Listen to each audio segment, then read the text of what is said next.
Olá pessoal, tudo bem?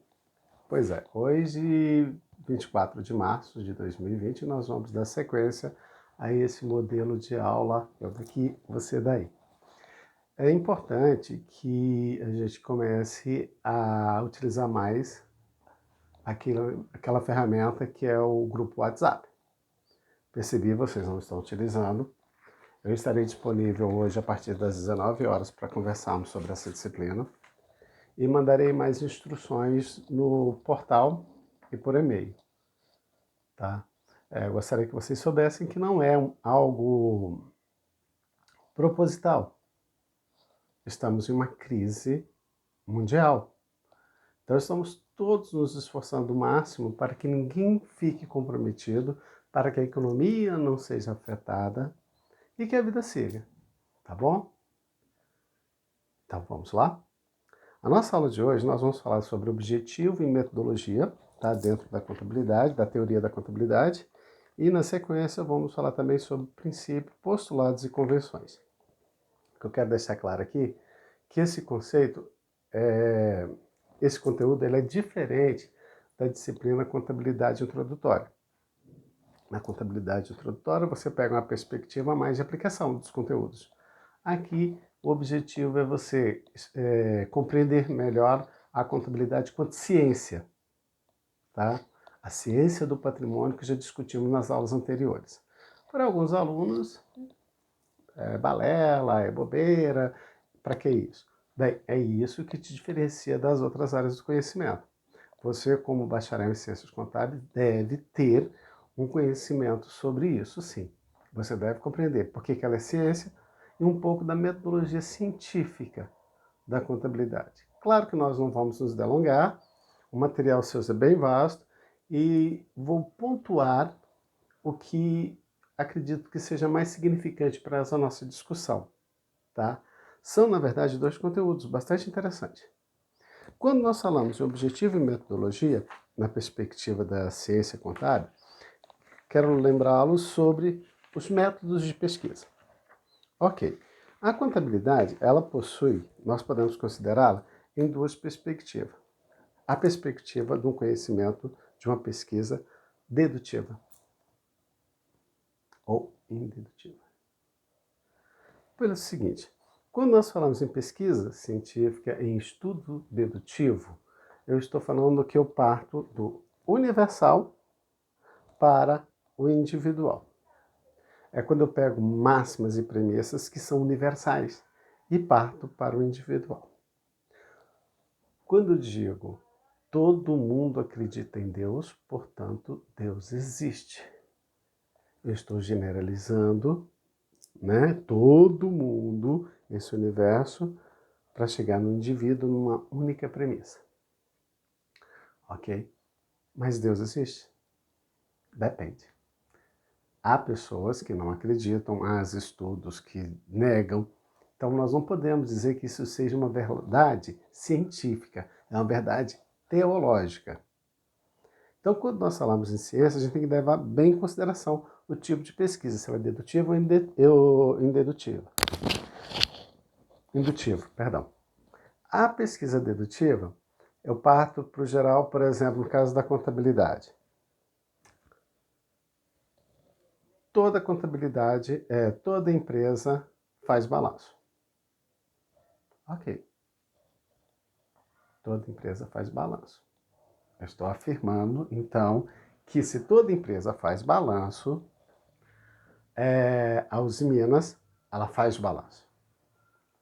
Se eu digo toda empresa faz balanço, então eu estou afirmando que a empresa do seu Zé, do Mercadinho, que é MEI, aqui de frente à minha casa, ela faz balanço.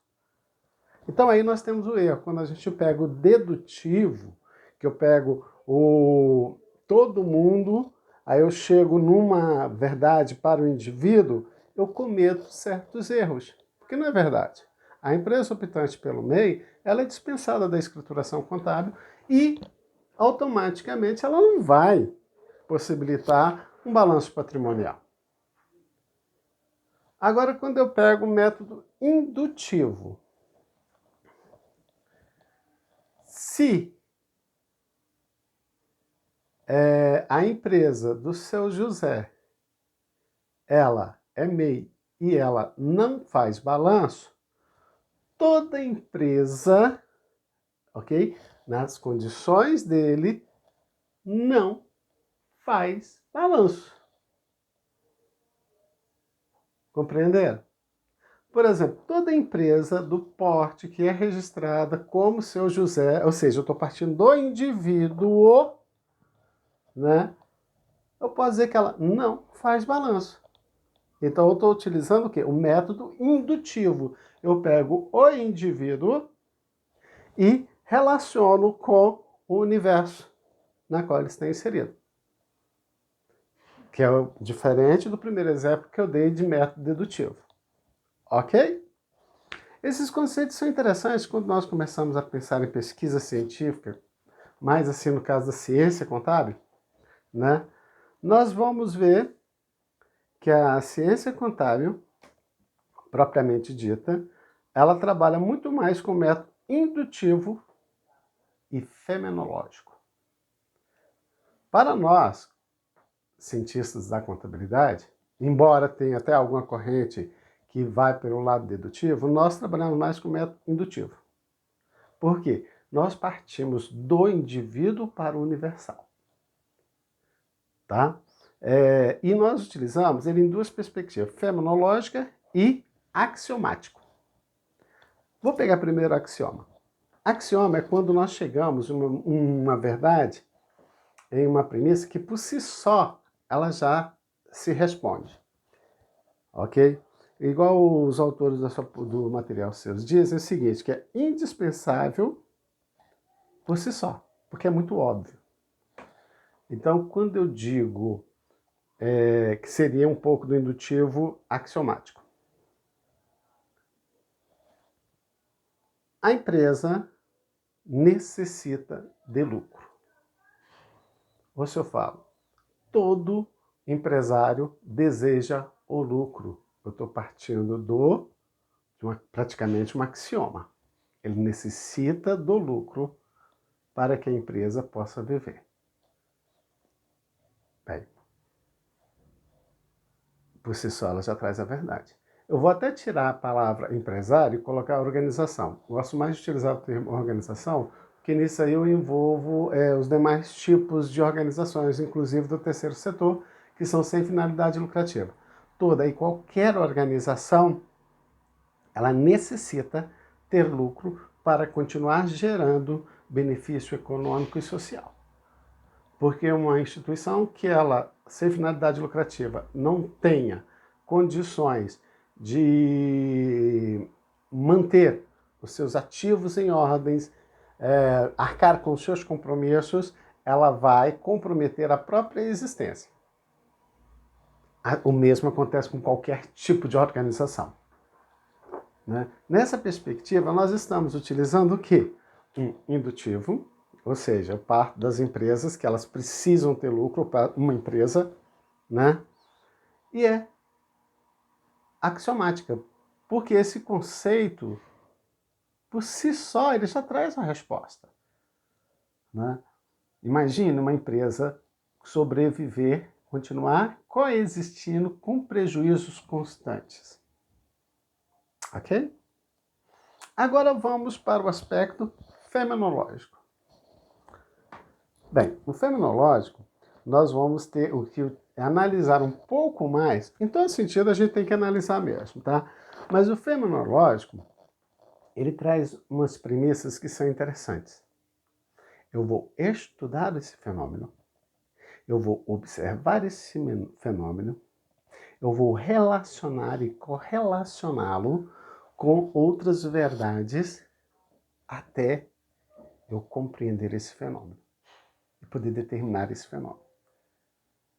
Que aí ele é indutivo, eu estou trabalhando um fenômeno. Tá? Por exemplo, a essência sobre a forma, que é algo muito novo na contabilidade, não tão novo. É novo, sim. Né? É quando nós pensamos em analisar o contrato e o que aquele contrato traz de obrigação ou de bens ou de responsabilidade para a organização. Dependendo da relação, o que está escrito, que é a forma, não é o mais relevante para a contabilidade. O mais relevante é a essência. O meio mais comum e mais citado, vocês vão ver isso em qualquer literatura, diz respeito ao leasing, né? A empresa ela faz o leasing do veículo, né? Ela poderia reconhecer como um aluguel, que no final ela tem aquele ativo. Ok, mas seria o mais correto? Não. Se eu já tenho certeza que no final ela vai ficar com o veículo, eu já posso reconhecê-lo como aquisição de imobilizado? Já posso colocá-lo no meu ativo e automaticamente reconhecer no meu passivo essas obrigações. O que justifica? A essência sobre a forma. O contrato pode ser de locação, pode ser de leasing, mas o resultado final, mas a essência é uma compra. Vocês estão compreendendo a essência sobre a forma? Nesse caso aí, eu não estou partindo do método dedutivo ou indutivo, eu estou partindo... Perdão, eu não estou partindo do método dedutivo, eu estou partindo do método indutivo, estou analisando uma única situação individual, né? Mas eu não estou com uma máxima, com um axioma que vai responder por si mesmo aquele fenômeno. Eu preciso estudar esse fenômeno mais profundamente para então identificá-lo e dizer sobre a essência sobre a forma. Como que nós vamos considerar essa mutação patrimonial? Esse fenômeno que é do patrimônio. É isso que nós temos que analisar. Ok? Bem, na apostila vocês vão encontrar alguns eventos que são muito bacanas, tá? Sugiro que façam uma leitura atenciosa e realizem a atividade que está show de bola. E vamos agora, que talvez não dê para a gente trabalhar ele todo hoje, mas eu gostaria que vocês analisassem, vou mandar as instruções e a atividade. Princípios, postulados e convenções. Eu, na verdade, é uma das áreas que eu mais gosto, tá? Porque eu vejo muitos colegas, tanto os professores quanto os contadores, que começam o exercício profissional ou da pesquisa sem terem completo aprofundamento e conhecimento teórico sobre os postulados, os princípios e as convenções. Porque geralmente vem isso no primeiro semestre, no máximo no segundo semestre. E depois acabam não vendo. Mas vou falar uma coisa para vocês. Na auditoria e até a perícia utilizam muito os princípios, as convenções e os postulados, principalmente, olha que redundância, principalmente os princípios para fundamentar os laudos periciais e também para analisar o processo de auditoria, se está ou não em conformidade com determinado princípio, ou com determinada convenção, ou com determinado postulado. Tá? Então, é muito interessante. Hoje, talvez, nós não consigamos aprofundar mais, mas assim que retornarmos às aulas presenciais, independente do que nós estivermos trabalhando, eu gostaria de ter uma conversa tete a tete com vocês sobre cada um dos princípios. Lembrando que os princípios que nós estamos trabalhando aqui são os princípios na perspectiva da teoria contábil, da teoria científica. É importante depois trabalharmos a questão do princípio dentro da resolução do Conselho Federal de Contabilidade, tá? Porque aqueles princípios é que vão nortear o seu trabalho no dia a dia. Esses princípios e essas convenções que eu estou falando aqui, que eu vou falar, dizem respeito ao processo metodológico da ciência contábil. E, claro, também do exercício, mas o que nos leva, geralmente, a trabalhar nos laudos, trabalhar nos relatórios, via de regra, são os princípios. Ok? Então, vamos lá.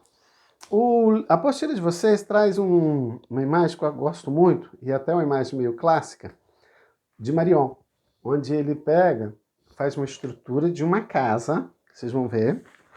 Vou mostrar aqui porque vai ficar muito feio, tá todo rabiscado. Aqui, ó, essa casinha aqui, tá vendo? Pois então, isso aí está lá na página 42. Ele coloca os postulados como a base de uma construção. O livro não fala, mas eu já li, em alguns países, eles não consideram eles como postulados e nem consideram como princípio, que aí entra naquela questão do axioma. Tá? Porque é tão óbvio que não necessitaria. Mas se tratando de pesquisa, de teoria e às vezes até de fortalecimento, eu gosto que elas estejam presentes, que são os princípios, que são os postulados da continuidade e da entidade. Esses postulados são a base. Na entidade, compreende o seguinte: eu não posso confundir o patrimônio da pessoa física com o da pessoa jurídica. Isso é um postulado. A continuidade. A contabilidade, ela é pensada no patrimônio, mas um patrimônio perene, que ele não vai durar somente um exercício. Eu só vou ter certeza de que aquela organização teve êxito quando ela for fechar. E ela vai fechar não sei quando ela deixar de existir. Quando ela deixar de existir, é que eu vou saber se ela apresentou, de fato, lucro ou prejuízo. O que nós fazemos todos os anos, todos os trimestres, todos os meses, é apurar o resultado para a gestão. Mas a contabilidade, quanto à ciência do patrimônio, ela está preocupada com a longevidade, com a continuidade desse patrimônio. Esse patrimônio que passa exercício a exercício, sofrendo mutações. Esse é o nosso estudo. Então vamos lá, postulados é a base dessa casa, dessa construção, e nessa base eu tenho a continuidade, ou seja, ela vai ser perene. E para isso eu vou ter que utilizar diversos elementos nessa construção. Outro, a entidade. Eu não posso confundir o patrimônio da pessoa física com o da pessoa jurídica, porque são patrimônios distintos. Mais adiante a gente comenta sobre isso, porque incide muitas fraudes, muita sonegação de imposto, muito roubo, tanto do governo quanto de acionistas e quanto de sócios, quando nós confundimos, ou o gestor confunde, ou por erro, ou intencionalmente, essa questão do princípio da pessoa jurídica e da pessoa física. Mais adiante nós conversaremos sobre isso. Aí, Marion, ele nos dá conta de uma construção que se eleva, e ela se eleva com os princípios. Lembrando, os princípios dentro da teoria. Que aí nós temos o custo histórico, denominador comum monetário, realização da receita, confrontação de despesa e essência sobre a forma. Olha só para vocês verem. Custo histórico é uma parede, denominação comum monetário é outra, realização da receita é outro, confrontação da despesa é outro, e a essência sobre a forma. Vamos lá. Custo histórico. Bem, esse custo histórico eu devo levar em conta que eu não posso fantasiar os valores, né? E aí nós temos vários tipos de custos históricos, que depois a gente vai delongar um pouquinho mais sobre eles, e no decorrer do curso vocês vão compreender mais, né? Mas eu tenho que reconhecer o patrimônio pelo valor original de custo, e esse valor pode ser atualizado, tá? Trazendo a valor presente de acordo com a nova regulamentação. Tá? Eu não posso aumentar um valor, por exemplo,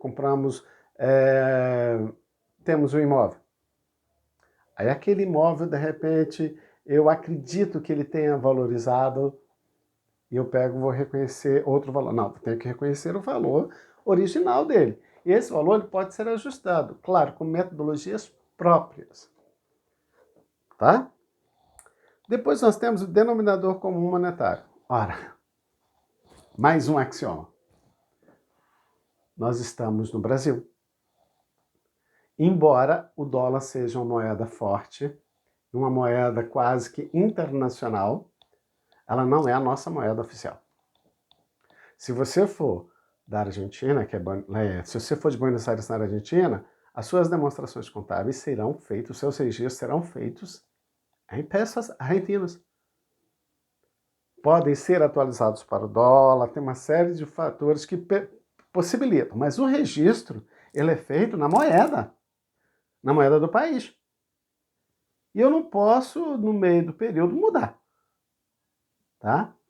Quando eu faço uma compra, ou uma aquisição, uma venda em moeda estrangeira, eu tenho que atualizar esse valor para a moeda nacional, atendendo o princípio da competência. Vamos lá? Realização da receita e confrontação de despesas. Tanto a receita quanto a despesa são fatores que atendem contabilmente pelo princípio da competência. Existe o regime caixa, ok, mas o regime caixa é mais por uma questão tributária, tá bom? Embora podemos também reconhecê-lo contabilmente, desde que informemos isso nas notas explicativas. Independente do recebimento, eu devo reconhecer aquela receita. A despesa, independente do dinheiro que eu estou desembolsando, eu devo reconhecer aquela despesa. Ok? E eu devo depois confrontar receita e despesa dentro do princípio da competência para determinar se a organização teve lucro ou prejuízo. É muito simples, é muito tranquilo, mas a gente só aprende isso mesmo na prática. Ok? Mas é importante reconhecermos aqui, tanto é que é uma das paredes, a realização da receita, confrontação da despesa. Para isso eu vou usar o quê? Competência é o regime contábil. E a essência sobre a forma, que é um novo princípio que estamos trabalhando com ele, como eu já disse. Independente de como foi feito o contrato, o que nos interessa quanto contador é a essência. Confesso, é algo muito controverso, discutido nos meios acadêmicos e profissionais. Por quê? Mais à frente vocês vão ver postulados. Uma das coisas mais importantes é a questão da documentação. Eu preciso evidenciar através de documentação. Tá? Então vamos agora. Fizemos a base, que são os postulados, levantamos as paredes, agora a gente vai nos tetos. Esse teto, ou seja, é o limite da atuação do profissional. Para nós, contadores, é importantíssimo termos esses conceitos, que são os as nossas convenções. Então tem postulado, princípio e convenções. Essas convenções é o que limita a nossa ação quanto profissional para atender em benefício de quê? Da sociedade e da própria profissão contábil. Que tem objetividade, materialidade, consistência e conservadorismo. Desse telhado que nos protege e até onde a gente pode ir, o que eu posso explicar para você? Objetividade. Bem, o lançamento contábil, você está contando uma história, mas essa história ela deve estar presa. Valor, ok? Eu preciso ter valor, que é a quantidade, tá? Eu preciso qualificar. Quantificar, qualificar em valor monetário. A minha escrita contábil, os meus relatórios, eles devem ser mais objetivos possíveis. E dentro dessa própria objetividade, ele tem a questão da tempestividade. Ele tem que ser a tempo e a hora. Eu não posso deixar para depois. Quanto mais tempo eu demoro para efetuar um registro, o quanto mais tempo a empresa ela demora para passar uma informação que é contábil e necessário, pode ser prejudicial àquela demonstração que estamos fazendo. Ok? Materialidade. Eu já vi alguns professores, alguém falando que a materialidade tem a ver com o papel. Né? A contabilidade não é abstrata. Não. A materialidade, nesse sentido, quer saber o seguinte: qual é o custo daquele processo? Muitas vezes, reconhecer valores ínfimos vai demandar tempo, vai demandar mão de obra, E isso aí vai afetar o custo. Então, quando nós formos elaborar um relatório, fazer um lançamento, a gente tem que ver, por exemplo, o tempo que nós vamos gastar para identificar aquele valor que não vai afetar em nada, eu posso comprometer o próprio resultado. A materialidade e a objetividade são princípios que a gente tem que levar muito em conta. E no dia a dia eu vejo, às vezes, vários colegas discutindo o sexo dos anjos, enquanto, na verdade, o fenômeno patrimonial leva para outro sentido. Então, às vezes, você perde um tempo com a discussão para elaborar um relatório que não vai acrescentar nada, vai gerar custo. Ok? Então, quando nós falamos em materialidade, é custo. Custo que desta informação. Se aqueles valores eles são ínfimos, eu não vou quebrar cabeça por causa de 1 centavo, 10 centavos. E tem gente que fica, vai perdendo e o tempo vai passando. Objetividade e materialidade são indispensáveis. Como eu disse, e os autores também reforçam, é o limite. Consistência. Óbvio. O que faz da nossa informação ser consistente? Essa consistência ela parte do pressuposto que nós só trabalhamos com documentos. Documentos, legislações é que nós trabalhamos. É somente com isso. Ok? A contabilidade, para ser consistente, ela necessita estar balizada. É preciso ter o conhecimento técnico. Ok? E, por último, não menos importante, para fechar esse telhado, nós vamos falar de conservadorismo. Bem, conservadorismo nos leva ao princípio, como eu já falei, da norma do CFC, que é a prudência. O que o conservadorismo nos diz?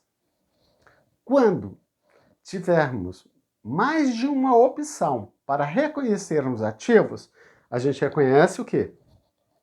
No menor valor. Quando tivermos mais de uma opção para reconhecermos passivos, nós reconhecemos o maior valor. Vamos lá. Ativo são os bens, direitos que vão gerar benefício econômico-financeiro para a organização. Os passivos são as obrigações.